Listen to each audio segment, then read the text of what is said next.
আন্তর্জাতিক পর্যায়ে চাপ তৈরি হওয়ায় স্বৈরাচার শেখ হাসিনার দুই ঘনিষ্ঠ ব্যক্তির মালিকানাধীন ৯০ মিলিয়ন পাউন্ড মূল্যের সম্পদ জব্দ করেছে যুক্তরাজ্য।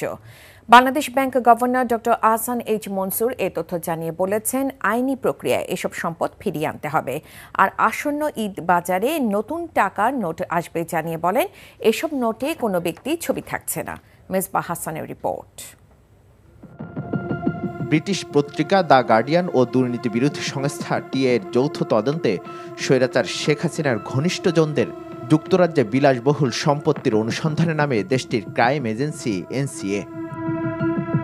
সালমান এফ রহমানের ছেলে আহমেদ শায়ান ও তার চাচাতো ভাই আহমেদ শাহরিয়ার রহমানের মালিকানাধীন লন্ডনে প্রায় ৯০ বিলিয়ন পাউন্ড জব্দ করে সংস্থাটি।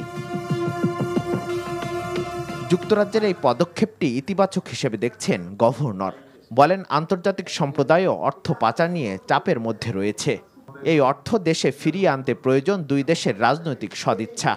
আন্তর্জাতিক সম্প্রদায় তারাও কিন্তু একটা চাপের মধ্যে আছে। সেই চাপেরই ফলশ্রুতিতে আজকে আমরা দেখলাম যে কিছু ব্রিটিশ ক্রাইম এজেন্সি, যেটা এনসিএ বলে, তারা কিছু অ্যাসেট ফ্রিজের দিকে গিয়েছে। এটা খুবই এনকারেজিং জিনিস। এটা আরও সামনের দিকে আরও বেগবান করতে হবে। সম্পদটা আটকে গেল, আর নড়াচড়া করতে পারবে না। বিচারক সিদ্ধান্ত নেবেন যে সেই সম্পদটা তার না বাংলাদেশের। কেন্দ্রীয় ব্যাংক গভর্নর জানান, শীঘ্রই বাজারে আসছে নতুন টাকার নোট। 3টে নোট আসছে বাজারে খুব শীঘ্রই। সেটা হচ্ছে 1000 টাকার নোট, 50 টাকা আর 20 টাকা। এটা আমরা ঈদের আগেই পাবেন আপনারা দেখতে। এবং এখানে কোনো ব্যক্তির ছবি থাকবে না। ঐতিহাসিকভাবে বাংলাদেশের জন্য গুরুত্বপূর্ণ স্থাপনা সেগুলো থাকবে। সেটা মসজিদই হোক, মন্দিরই হোক, সেটা আমরা তো কোনো পার্থক্য করছি না। অনুষ্ঠানে ক্যাশলেস সোসাইটি গড়তে সকলকে এগিয়ে আসার আহ্বান জানান তিনি। Mezbah Hasan, NTV news, Dhaka.